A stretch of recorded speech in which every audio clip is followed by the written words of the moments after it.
Hello, welcome to the Managed Services platform on Best Account Management. I'm your host, Dana Spunhauser, and co-host is Mais Olson. Hello, Mais, how's it going today? It's going awesome today, and really excited to be here on the call with you. How are you doing? I'm doing great, and we're gonna have a couple of sessions about account management. Can you just explain what the audience gonna get out of these sessions at the end? Yeah, over the next several emails we're going to send out and videos we're going to be producing, we're going to be talking about the challenges that you as an IT solutions provider often face in structuring and defining your account management roles and interactions with your clients. We're going to be looking at what's going to take to change the overcome those challenges.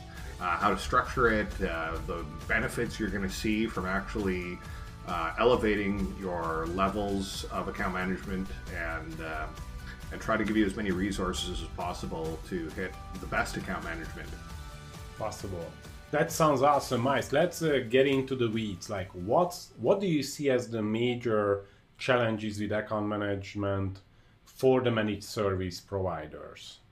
Well, I think the biggest one is it's always there. It's always easy enough to do account management, to go and talk to your clients, to go visit with them, to go do reviews, but it's just as easy not to, especially when you're busy.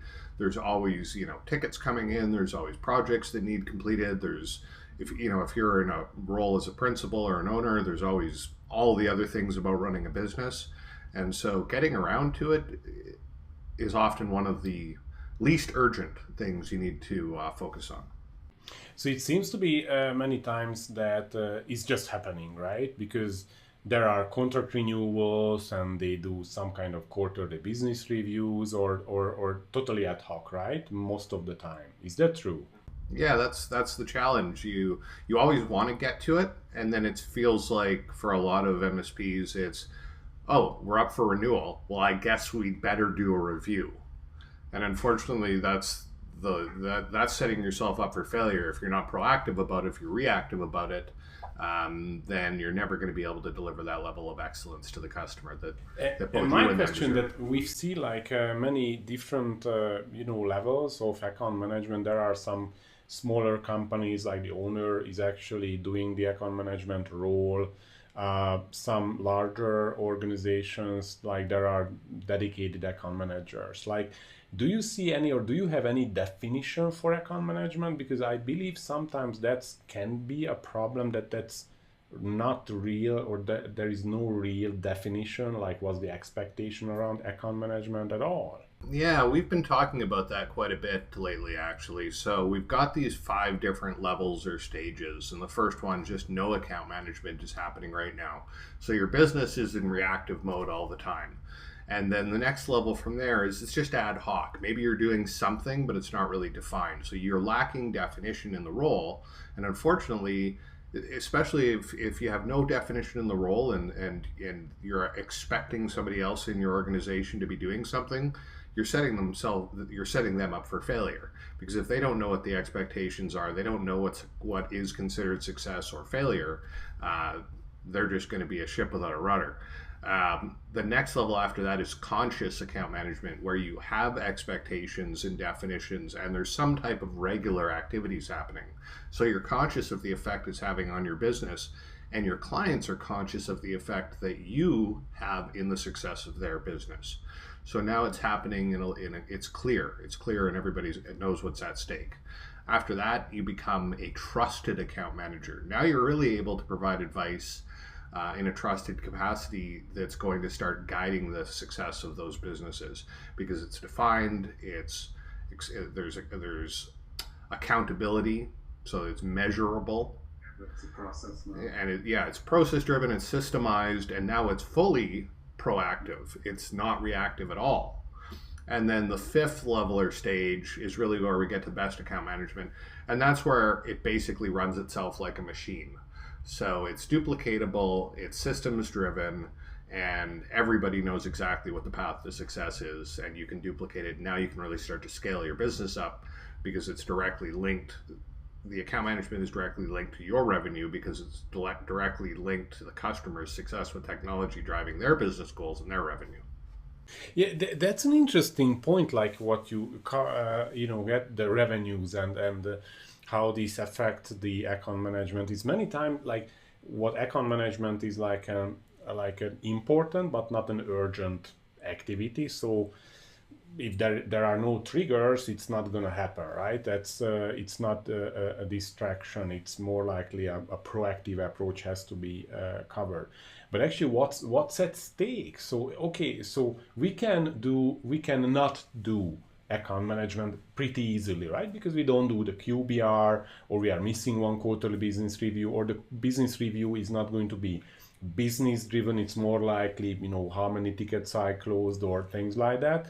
What's actually at stake? What do you see why do you think it's increasing somehow the importance of this type of activity now?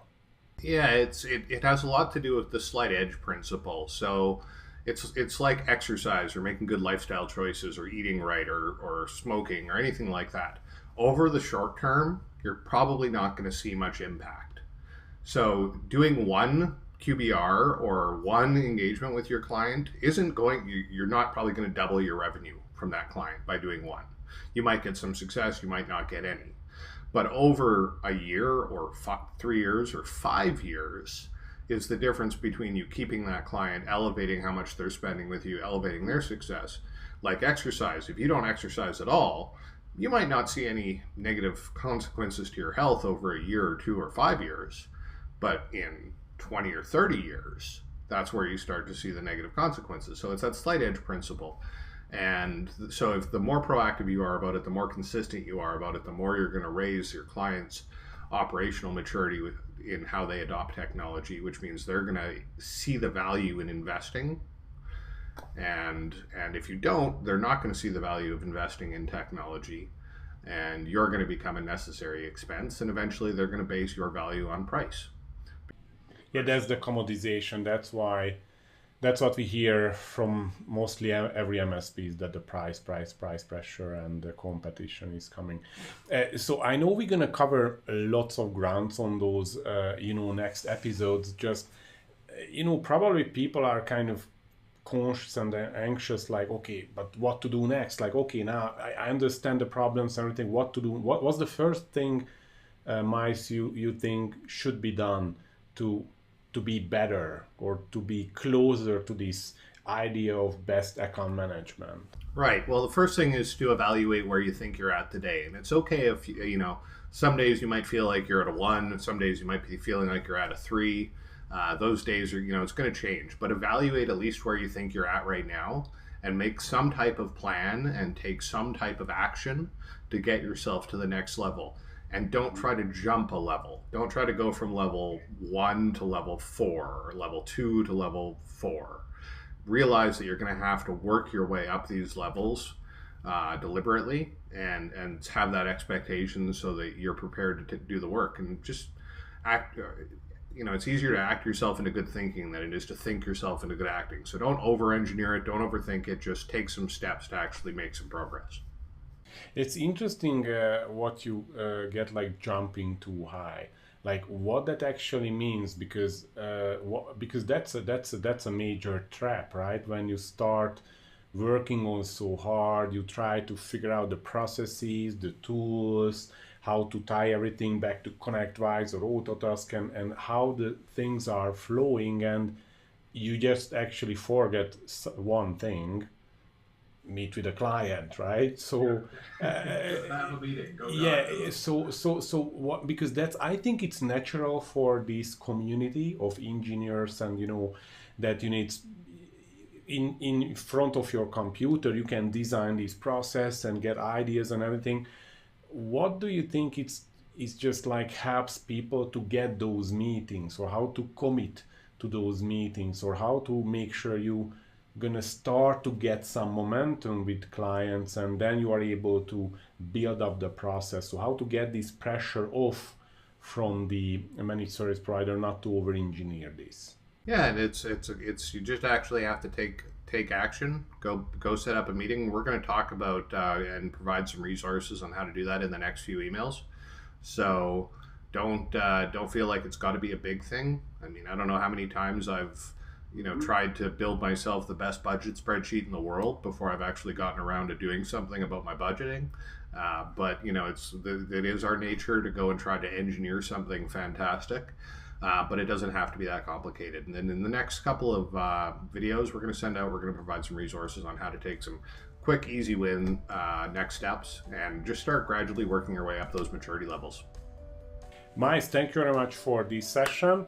Guys, the next episode is going to be about how to engage the client for a meeting, how to invite them, how to make sure this is going to be engaging, how to make sure we are not going to just get the meeting with the office manager, but with the owner or the C-levels, how to craft a message to a client which is going to set aside, like make sure they're gonna set aside the time for that meeting, and the importance of when you get to the meeting and how to follow up. So that's gonna be on the next episode. Thanks for listening. Miles, thank you for your wisdom here, and see you guys in the next episode. See you soon.